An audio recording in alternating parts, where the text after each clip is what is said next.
Louis, bonjour. Bonjour Vincent. Alors, je rappelle que vous êtes le gérant coordinateur de Sextant Grand Large. Sextant Grand Large, c'est un des fonds flexibles les plus performants sur 3, 5 et 10 ans. Et Louis, vous étiez très prudent dans la gestion de Sextant Grand Large depuis le second semestre 2017. Vous disiez attention à la sortie de route des marchés actions. Bon, on peut considérer qu'elle a eu lieu lors des 3 derniers mois de 2018. Donc vous aviez vu juste, et bien évidemment, quand on a quelqu'un qui a eu un diagnostic pertinent, on a envie de le faire revenir pour savoir ce qu'il pense de la suite. Alors, pour tous ceux qui espéraient se rassurer, eh bien, votre venue ne va pas constituer une bonne nouvelle parce que, en fait, vous nous dites que ce qu'on a vécu fin 2018 n'est que le prélude d'un grand mouvement baissier qui commence à peine. Et ce qui est intéressant, c'est que vous fondez votre argumentation sur des indicateurs, certains qu'on retrouve fréquemment et que nos spectateurs ont l'habitude de voir, mais d'autres qui sont un peu plus étonnants, ou en tout cas un peu plus originaux pour le commun des mortels que nous sommes. Et on va voir ça avec vous. Alors, sur quoi vous fondez cette perspective aussi glaçante ? Alors, peut-être pour nuancer un tout petit peu, tout d'abord, c'est vraiment de dire que les indicateurs dont on va parler, ils suggèrent surtout que à long terme, donc dans les 3 à 10 prochaines années, la rentabilité des marchés actions va être faible, hein, et très Donc, inférieure à ce qu'on a vécu. La fête est finie. Voilà, c'est plutôt ça. Ça ne veut pas forcément dire qu'on aura un crack en 2019 ou en 2020. Ça peut prendre plusieurs formes, évidemment. Mais c'est vrai que généralement, ça passe par des phases de baisse, dans un premier temps. Oui. Alors, voyons un petit peu sur quoi repose votre diagnostic. Alors, il y a un premier indicateur. Bon, celui-ci, je ne veux pas dire que c'est un lieu commun sur les marchés, c'est le PER de Shiller. Alors, il faut rappeler ce que c'est. C'est un ratio court-bénéfice. Voilà, ajusté du cycle. Ajusté du cycle. Voilà, pour tenir compte des effets du cycle économique sur les profits des entreprises. Donc ça, effectivement, c'est un peu notre boussole dans Sextant Grand Large. C'est un ratio qui est bien connu, qui fonctionne très bien pour prévoir la performance des marchés actions à un horizon de 5 ans et plus. Alors j'ai envie de vous dire, il a tout de même baissé avec le recul des marchés. Alors tout à fait. Il a baissé, mais sur des niveaux qui étaient extrêmement élevés, hein, tout particulièrement aux États-Unis. Et donc c'est vrai que autant il est revenu à peu près dans ses moyennes historiques en Europe et dans les émergents, autant aux États-Unis il reste très supérieur à sa moyenne historique. Donc c'est un vrai signal de prudence pour les prochaines années. Alors, bon, ok, le PE de Shiller, on ne va pas s'attarder dessus parce qu'on le voit assez souvent. Il y a un autre ratio, alors là il est plus intéressant, plus original, c'est le Tobin Q. Alors, tout à fait. Donc, c'est un ratio qui a été proposé par l'économiste James Tobin.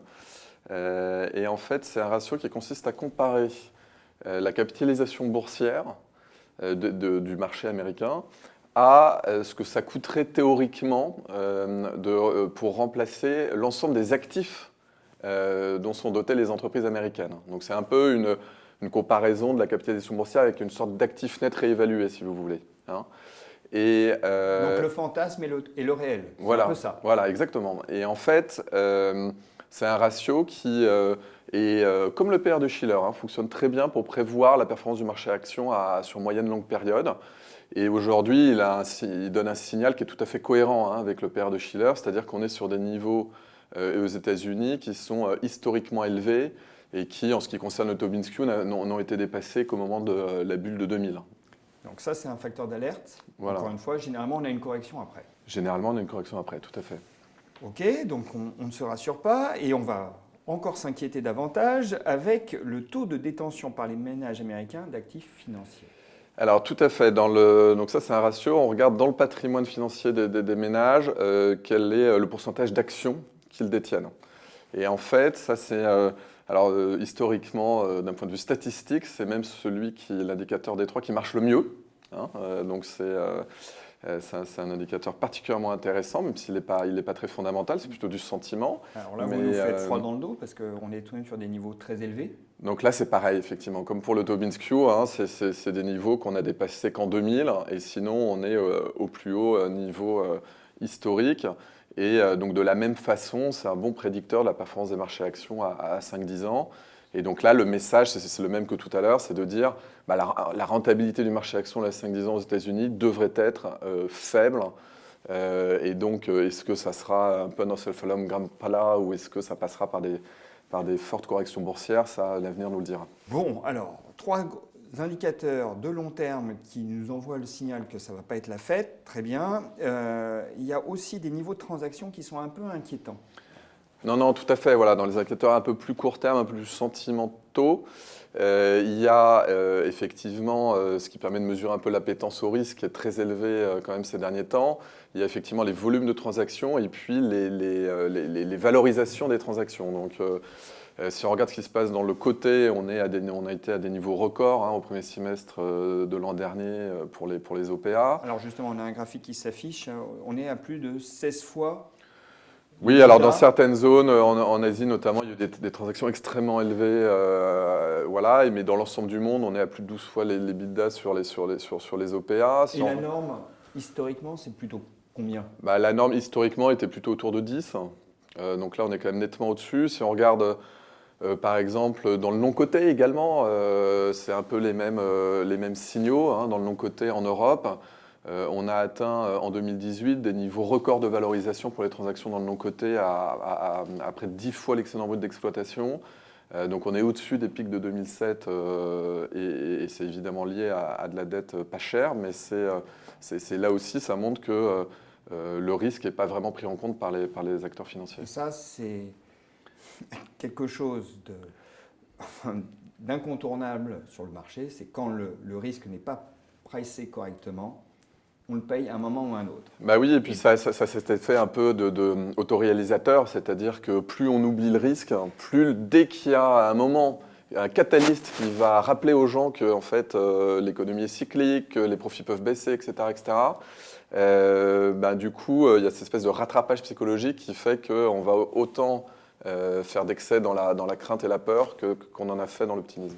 Bon, en tout cas, là, on voit bien que tous ces indicateurs sont quasiment tous sur des plus hauts historiques. Donc c'est un signal d'alerte, ce qui veut dire qu'en effet, on a peut-être de mauvais jours devant nous, mais à plus court terme, parce qu'on parle de catalyseurs. Est-ce qu'on a des indicateurs qui méritent également qu'on soit un peu préoccupé? Alors, un indicateur qu'on avance souvent, c'est l'indicateur PMI, celui des directeurs d'achat. Il est à noter qu'il s'est dégradé dans la plupart des zones. C'est vrai. Ça, c'est généralement aussi un indicateur de ralentissement, pas forcément de récession. Est-ce que vous avez d'autres indicateurs de plus court terme qui vous mettent un peu la puce à l'oreille? Alors, c'est intéressant parce qu'effectivement, une des particularités de cette correction au S2 2018, pour reprendre votre point du début, c'est que en fait, elle s'est produite de façon assez inhabituelle avant même qu'il y ait le moindre retournement des indicateurs avancés économiques. En général, ce qui se passe, en moyenne, c'est que les indicateurs avancés se retournent par rapport à leur pic. Et puis quelques mois plus tard, il y a un pic du marché boursier, le temps qu'ils digèrent tout ça et qu'ils s'assurent que ce soit un retournement durable. Et puis quelques mois plus tard, une récession économique. C'est en moyenne la façon dont ça se passe. Et là, la particularité, c'est que le marché boursier s'est retourné très très tôt, alors que effectivement, les indicateurs avancés économiques étaient vraiment à leur pic. Donc c'était septembre-octobre 2018 aux États-Unis. Des niveaux qu'on n'avait jamais vus depuis parfois 50 ans sur le taux de chômage, la confiance des consommateurs, effectivement l'activité industrielle, etc.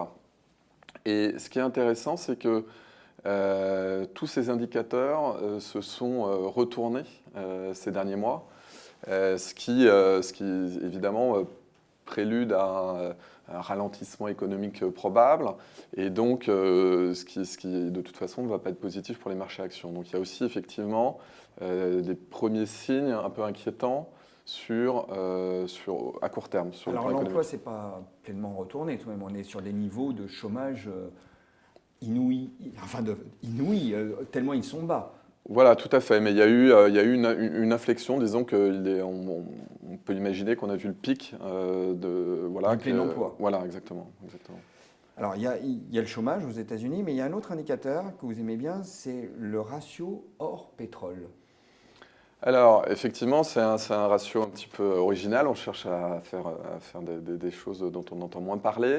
C'est quelque chose qui est intéressant parce qu'en fait, l'or, si vous voulez, c'est un peu la mesure du stress sur les marchés financiers, puisque c'est vraiment l'actif qui, en général, se tient le mieux quand les actions baissent. Et puis, à l'inverse, on a le pétrole qui est plutôt une matière première qui réagit très positivement à la croissance économique et aux anticipations d'inflation.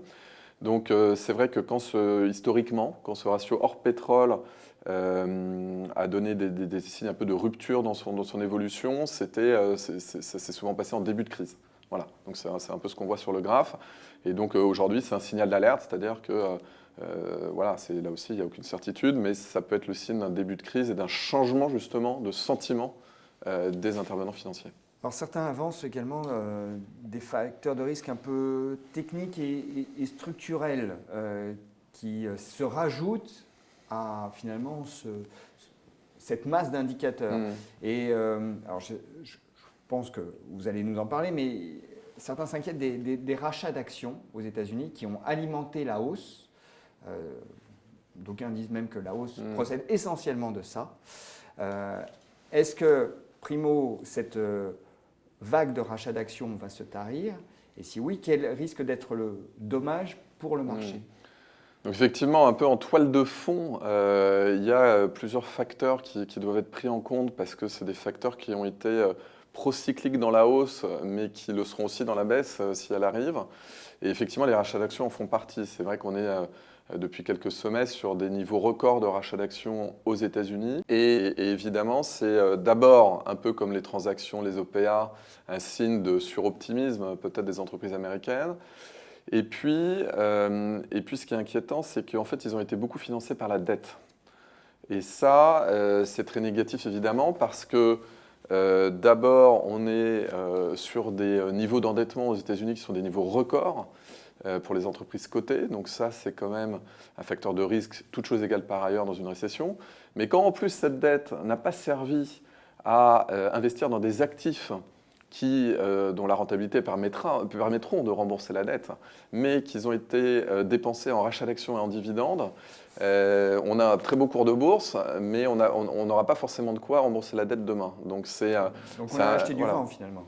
C'est un peu ça. C'est un peu ça. C'est le risque dans la mesure où en plus ça s'est fait à des valorisations très élevées. Donc, alors, pour qu'on ait un peu idée en effet des niveaux de dette, il y a un graphique qui apparaît à l'écran, c'est assez intéressant. Donc c'est la dette sur fonds propres en Europe, aux États-Unis et au Japon, des entreprises cotées. Des entreprises cotées, tout à fait. Donc c'est le niveau médian qui donne une bonne idée, une bonne vision du marché. Voilà, et on voit donc les États-Unis sont tout de même sur des niveaux, encore une fois, historiques.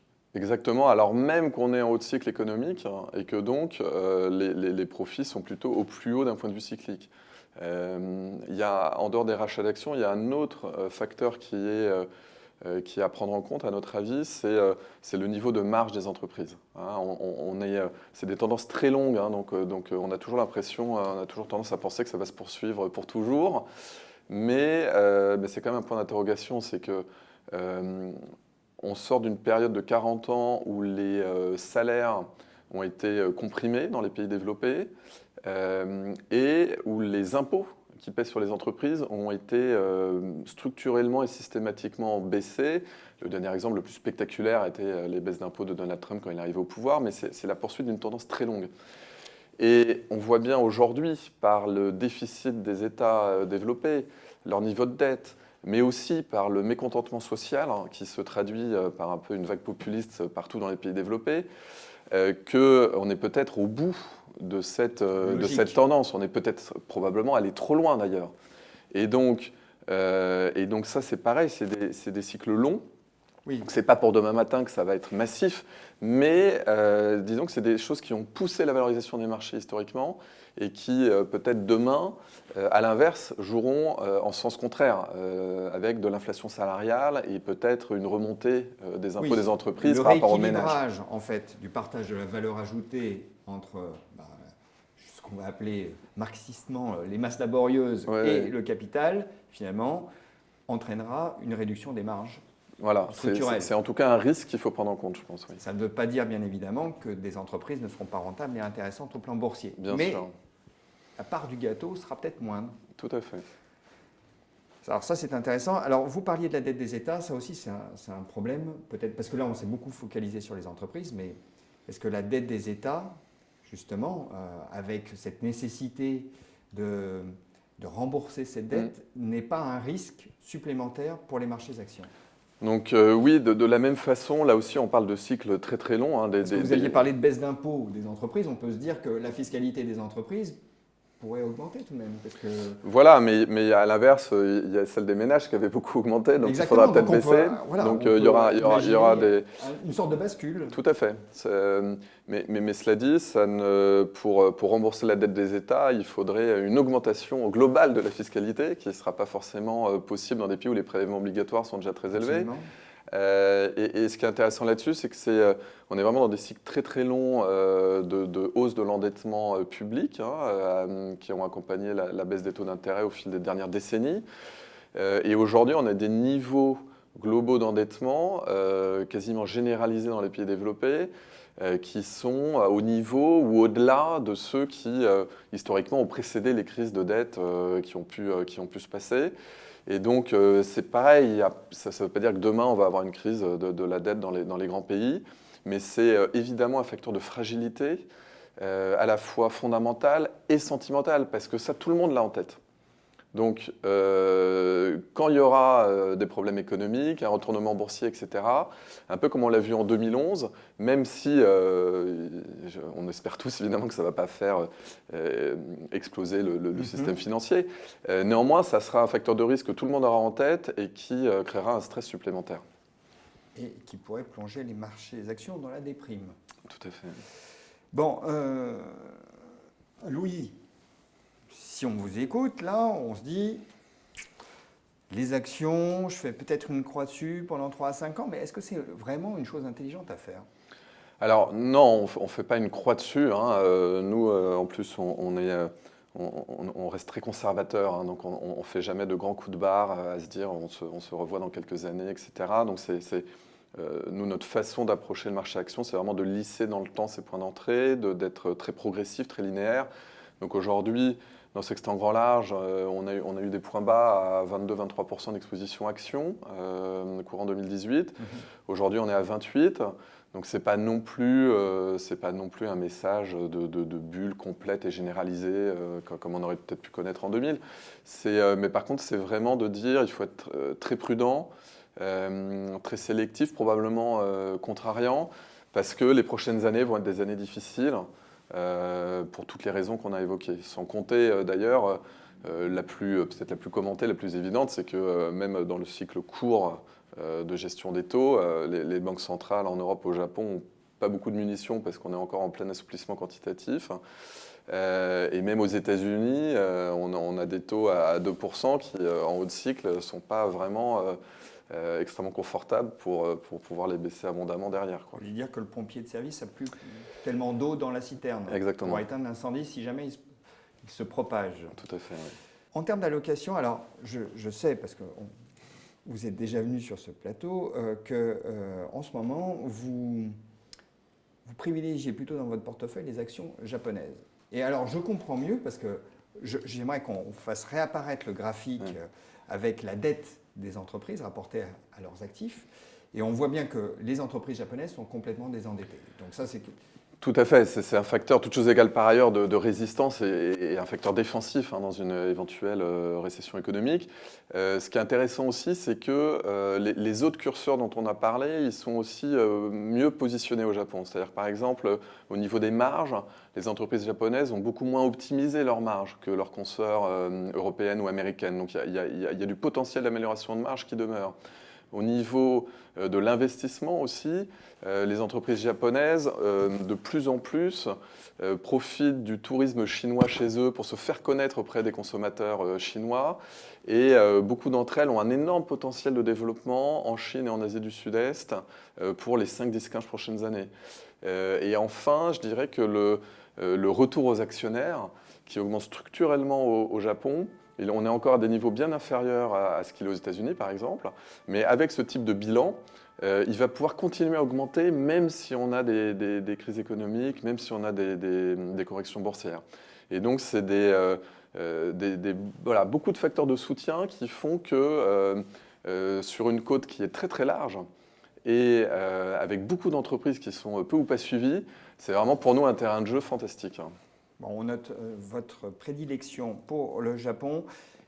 Pour conclure, Louis, donc attention au marché, actions, il faut être extrêmement prudent, extrêmement sélectif, faire attention au prix auquel on paye les choses, plus que jamais. Oui, tout à fait, tout à fait. Et considérer le réel potentiel de développement d'une activité. Voilà, exactement. Toujours très fondamental et la sélection individuelle de valeurs, c'est plus que jamais le mot d'ordre. Louis, merci. Merci Vincent.